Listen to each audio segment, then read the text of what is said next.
नेति से शुरू करेंगे आज। आपको नेति के पात्र के बारे में बता दिया है। हम रबर नेति का उपयोग करेंगे, तो पहले आप समझ लेते हैं कि रबर नेति होती क्या है, कैसे करना है, कैसे इसकी तरफ बढ़ना है।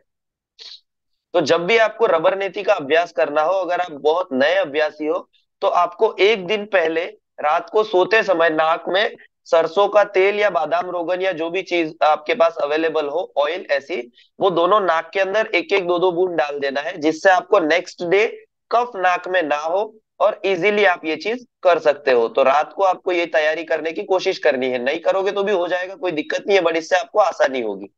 दूसरी चीज ये होती है रबर कैथेटर। ये लगभग 10 से 11 इंच की लंबी होती है और 4 mm जितनी मोटी होती है। अब इसके अंदर दो भाग है, अगर आप कैमरा में अच्छे से देख सकते हो तो। एक भाग खुला हुआ मुंह है और एक भाग बंद है।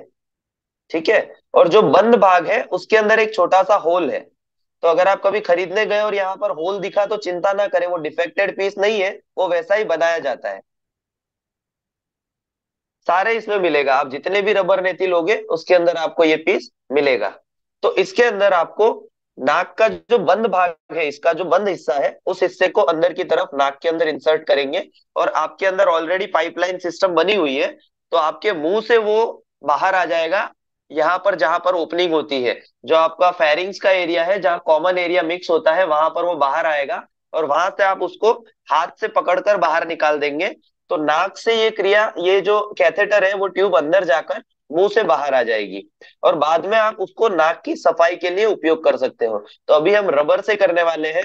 यही चीज जब आप कॉटन से करते हो, जब सूत्र से करते हो, तो ज्यादा इफेक्टिव तरीके से हो सकती है, पर आपको शुरुआत के अभ्यास के लिए कैथेटर का उपयोग करना है। दूसरी चीज खास ध्यान रखनी है, आपके नाखून, क्योंकि जनरली आप सारी में देख रहा हूँ महिलाएं हैं और आपके नाखून बड़े होते हैं। तो ध्यान रखें कि जब भी आप ये क्रिया कर रहे हो तो आपके नाखून कटे हुए होने चाहिए। बिकॉज आपको रबर को पकड़ने के लिए मुंह के अंदर हाथ ले जाना है, तो आपके नाखून से आपके अंदर कोई घाव ना हो जाए, कोई दिक्कत ना हो जाए, उसके लिए आपको ध्यान रखना है कि नाखून आपके कटे हुए होने चाहिए। हाथ को अंदर की तरफ ले जाकर उस कैथेटर को पकड़ना है। अब आपको पता कैसे चलेगा कि कैथेटर यहाँ तक पहुंच चुका है कि नहीं?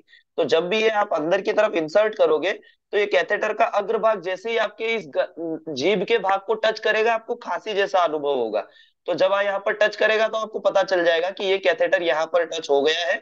तो आपको हाथ की प्रथम उंगली और मध्यमा, इसको अंदर डालकर पकड़ सकते हो, या आपको अगर कंफर्टेबल हो फर्स्ट फिंगर और अंगूठे को, तो उससे पकड़कर आप इसको बाहर निकाल सकते हो। फिर आपकी क्षमता अनुसार उसको होल्ड भी करो, थोड़ा सा अगर मूवमेंट करने की क्षमता हो तो मूवमेंट कर सकते हैं। और फिर उसको मुंह के मार्ग से खींचकर बाहर निकालना है। आपको नाक से नहीं खींचना है, बिकॉज ये दूसरा एरिया जो है वो थोड़ा सा मोटा है उसके कंपेयर में। तो उसको मुंह के भाग से बाहर की तरफ खींच लेना है, और आपका जो है वो क्रिया अभ्यास हो जाएगा। फिर दूसरे नाक से करना है। अब आप कौन सा नाक सेलेक्ट करोगे कि मुझे शुरुआत किससे करनी है, तो आप नाक की, आपकी श्वास की गति चेक करना है। तो नाक के आगे आपकी उंगली रखनी है, और जिस नासिका से श्वास का, प्रश्वास का वेग ज्यादा है, जिस नासिका से श्वास ज्यादा अच्छे से क्लियर आ रही है, वहां से आपको इंसर्ट करना शुरू करना है। और जब आप एक बार अभ्यास कर लोगे, तो एक नासिका से होने के बाद में सेम अभ्यास आपको दूसरी नासिका से भी करना है। जब भी आप नाक में इंसर्ट कर रहे हो, तो आपको मुंह से भी श्वसन क्रिया चालू रखनी है, जिससे आपको दिक्कत ना हो। मुंह आप बंद रखोगे तो भी नाक नाक के अंदर ऐसा नहीं है कि बिल्कुल ब्लॉकेज आ जाएगा, लेकिन आपको श्वसन क्रिया आपकी नॉर्मल गति के हिसाब से चालू रखनी है। और इस टाइम पे ज्यादा डरना नहीं है। अगर कोई पहली बार देख रहा है तो ऐसा लगेगा शायद कि ये डरावना है। बिल्कुल डरावना नहीं है, बिल्कुल डरने जैसी बात नहीं है। आराम से आप इसका अभ्यास प्रैक्टिस करोगे धीरे धीरे, तो ये सीखी जा सकती है। पर कोशिश करें कि जब आप पहली बार करो तो आप किसी टीचर के साथ में रहकर करो, सो दैट आपको कोई दिक्कत ना हो। उस टीचर को पता हो कि वो चीज कैसे करवानी है, कैसे करनी है। तो किसी टीचर की, प्रशिक्षक की निगरानी में आप उसको शुरू कर सकते हैं। तो नेति का, रबर नेति का हम एक बार अभ्यास करके देख लेते हैं कि कैसे इसको किया जाता है। आपको अगर कहीं बाथरूम की व्यवस्था हो तो आप वहां पर भी जाकर कर सकते हो, खुले मैदान में भी कर सकते हो, गार्डन में भी कर सकते हो। हम अगर रूम में कर रहे हैं तो आप ऐसा कोई टब यूज कर सकते हैं। क्योंकि इसमें क्या है, जब आप मुंह खोलोगे तो आपके मुंह से ऑब्वियसली, जब भी आप कंटिन्यू मुंह खुला रखोगे तो लार गिरती है। तो वो लार आपकी यहाँ वहां ना स्प्रेड हो, उसके लिए है, बाकी कोई इसकी कोई दिक्कत वाली चीज नहीं होती है। तो हम कोशिश करेंगे इसको एक बार। और जब ये आप इंसर्ट करो, तो आप सरसों का तेल यूज कर सकते हो कि रबर कैथेटर के आगे थोड़ा सा एक दो बूंद सरसों का तेल लगा दो, जिससे कि वो इजीली आपके नाक में प्रविष्ट हो जाए, नाक के अंदर जा सके।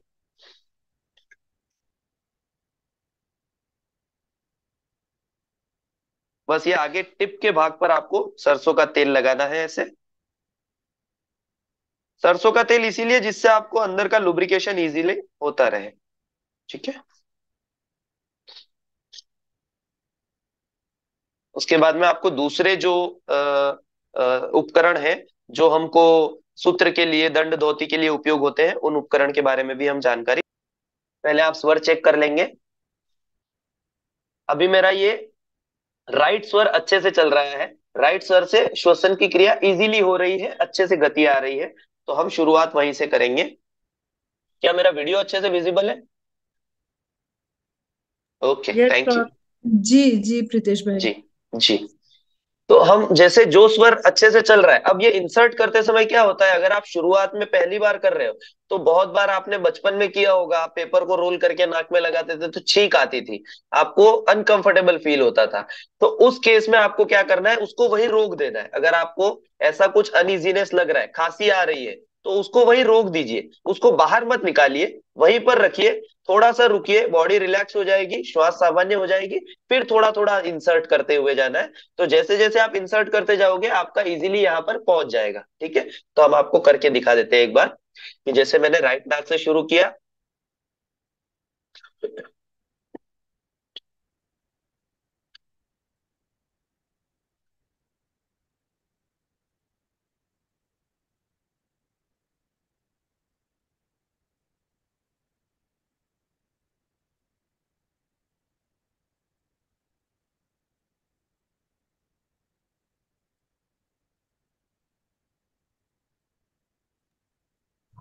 आप सब अच्छे से देख पा रहे होंगे, प्रीतेश भाई ने नोस्ट्रिल से सूत्र को डाला है और मुंह से बाहर निकाला है। अब धीरे धीरे उसका चालन करना होता है, बिल्कुल धीरे धीरे। घर्षण से करेंगे तो ब्लड आ सकता है, तो बहुत सावधानी से ये क्रिया करनी होती है।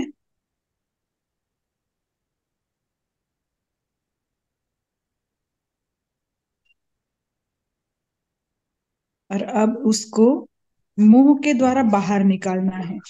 नासिका से इंसर्ट करते हैं और जब बाहर निकालेंगे तो मुंह से। तो ये चीज का अभ्यास जो है आपको नाक से इंसर्ट करके मुंह से बाहर निकालना है, इस सकता है। तो ये था आपका सूत्र नीति का अभ्यास, रबड़ नीति का अभ्यास। अब दूसरी चीज है जल नीति का अभ्यास। जल नीति के लिए ऐसा एक लोटा आता है, दूसरा एक लोटा आता है, जो आजकल मैंने देखा है इस प्रकार का। इस प्रकार का लोटा भी जल नीति के लिए अवेलेबल होता है, तो आप ये भी उपयोग में ला सकते हो।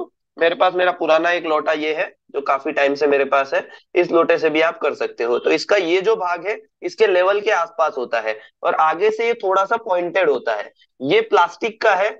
आज के टाइम पर प्लास्टिक का यूज होता है, पहले ये मिट्टी का भी हुआ करता था, मेटल का भी आता था।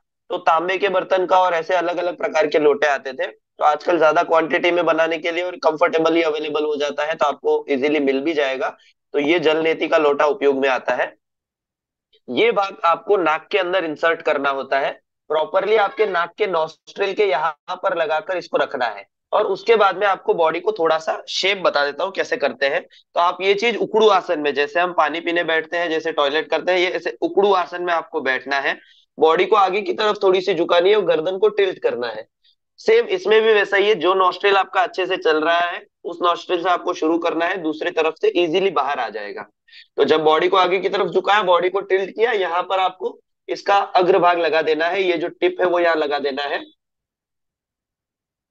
और पानी को बहने देना है। इसमें आपको एक चीज खास ध्यान रखनी है, जब भी आप ये क्रिया करो, मुंह को खुला हुआ रखेंगे और मुंह से श्वसन की क्रिया चालू रखनी है, मुंह बंद नहीं रखना है।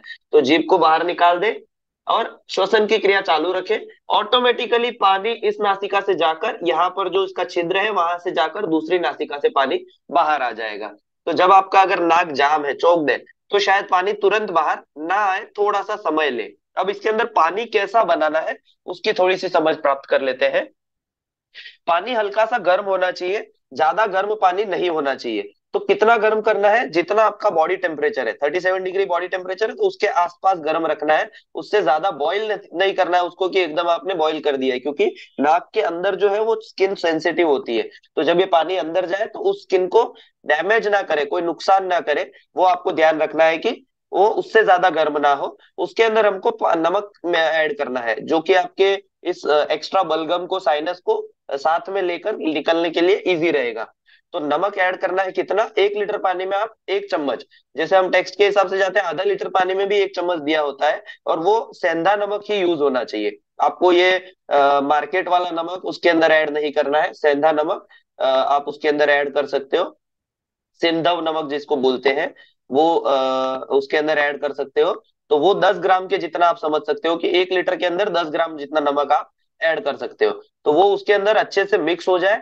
जब आप ये क्रिया करोगे तो आपको जलन महसूस नहीं होगी। अगर आप ज्यादा नमक डाल दोगे तो आपको हल्का सा बर्निंग सेंसेशन होगा, तो आपको ध्यान रखना है कि वो ज्यादा ना हो, ठीक है। और उसके बाद में जब भी वो नाक से पसार हो जाएगा, एक साइड से हो गया, तो कोशिश करनी है कि दूसरी साइड से भी आपकी सेम क्रिया हो सके। तो एक बार हम करके देख लेते हैं।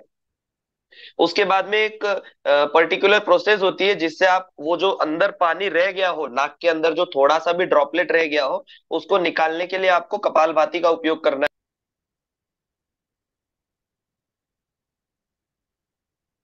यही क्रिया आप खड़े होकर भी कर सकते हैं, जैसे मैंने ये आपको बैठकर बताया। यही क्रिया आप खड़े हो जाएंगे, पाँव के बीच थोड़ा सा सामान्य अंतर बना ले। एक हाथ को आप पीछे भी रख सकते हैं, कमर पे भी रख सकते हैं, जैसे आपको अनुकूलता लगे। बॉडी को आगे की तरफ झुकाया, बॉडी को टिल्ट किया, गर्दन को ऐसे साइड में, और सेम प्रोसेस आप रिपीट कर सकते हैं। मैं बैठकर बता रहा हूँ, सेम खड़े होकर भी आप कर सकते हो। कोई पानी इसके अंदर मैंने बनाकर रखा है, तैयार कर रखा है, नमक ऐड कर दिया है उसमें। सेंधव नमक ही उपयोग में लाना है, नाक के अग्रभाग में लगाना है।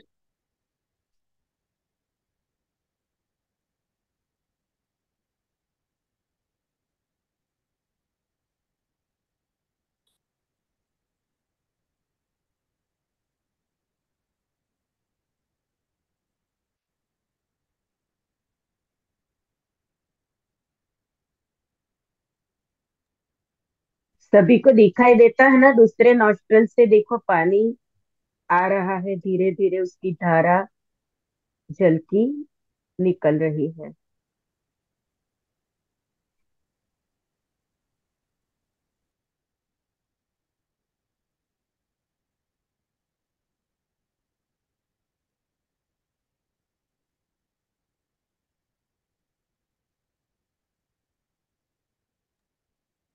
इस क्रिया कर लो एक बार। उसके बाद में आपको कपालभाति का उपयोग करना है। पहले नॉर्मल खड़े होकर आगे की तरफ थोड़ा सा झुके, पहले सीधा, नॉर्मल सीधा आपको कम से कम 10 से 15 स्ट्रोक कपालभाति के लगाने हैं, जिससे अंदर जो थोड़ा सा भी आपका पानी रह गया होगा, क्योंकि पानी आपको अंदर नहीं रखना है, उसको क्लीन करना बहुत जरूरी है।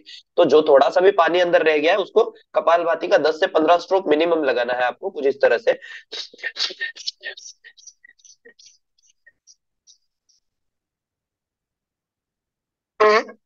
उसके बाद में एक साइड टर्न करें बॉडी को, दूसरे नॉस्ट्रिल को बंद करें, और इस नासिका से आपको फोर्सफुली छोड़ना है।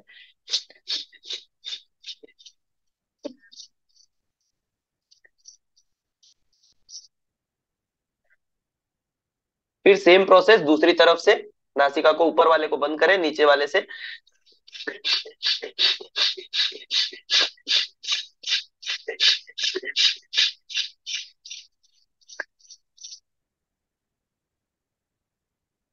ये करने के बाद थोड़ी देर आपको शशांक आसन करना है।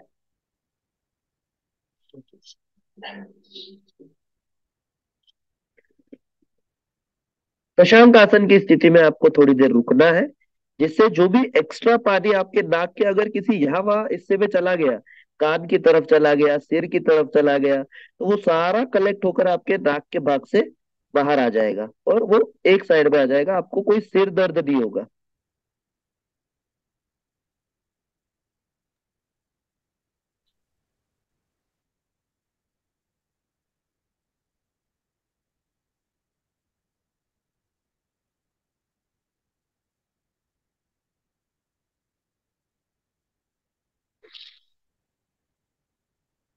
शशांक आसन का अभ्यास